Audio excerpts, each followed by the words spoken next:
Ako na lang ang hindi nakakaalam na may mga garne sa 24 Chicken. Paano'y puro Jack Daniels ang order ko din at ako naman siguro ay di nyo masisisi at sadyang kasarap niyan. Kumbaga ang paglalabanan na lang ay kung ano ang ipapares mo sa half and half niyan. Kaya sa video na to ay papakita ko ang iba pang masarap na flavors dito at titimusan rin natin ang mga bago na to. Narinig tayo sa pinakabago nilang branch sa Batangas pero yung mga yan ay available na sa lahat ng branches kaya pwede na nating subukan.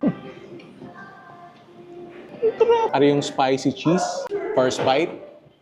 Thank you, Lord.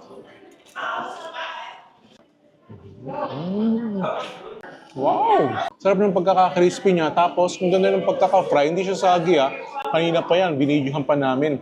Tapos salty, a little spicy, very addicting.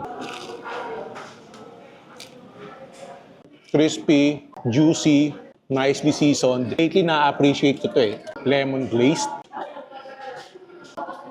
Yung nandun yung lemon flavor, but at the same time sweet. Para siyang lemonade. At kung titingnan mo, juicy. Para yung kanilang snow cheese. Yung pagka-cheesy niya, parang ang sarap manood ng movie. Parang gano'n, yun ang nai-imagine ko.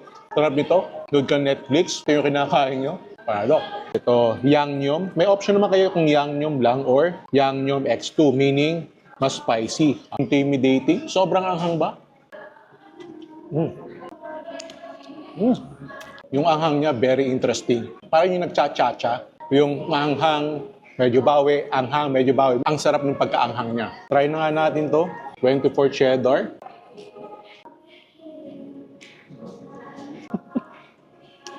Sarap ng mga fries nila. Usually, pag nag-24 chicken ako, rice ang ka-partner ko. Pero mula ngayon, mapapaisip ako, bukod sa kung anong flavor ang pipiliin ko, ay kung rice or sprinkled fries ba ang side dish ko. Kaya naman, garlic.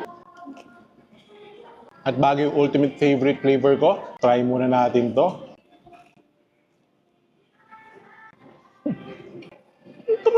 Crispy yung labas, tapos ang lambot ng loob, juicy. Wow! Sa sobrang lambot ng loob, iisipin mo na siya na parang chicken nuggets Wow! From now on, kasama na rin sa listahan ng o-orderin namin sa 24 Chicken. At syempre, my ultimate favorite, this doesn't need any introduction. The flavor that put 24 Chicken on the map. Paborito ng karamihan na kumakain sa 24 Chicken, yung kanilang Jack Daniels. Yung sweet flavor na kumakapit ang lasa. Ay siya, tikme ko na pa paibig.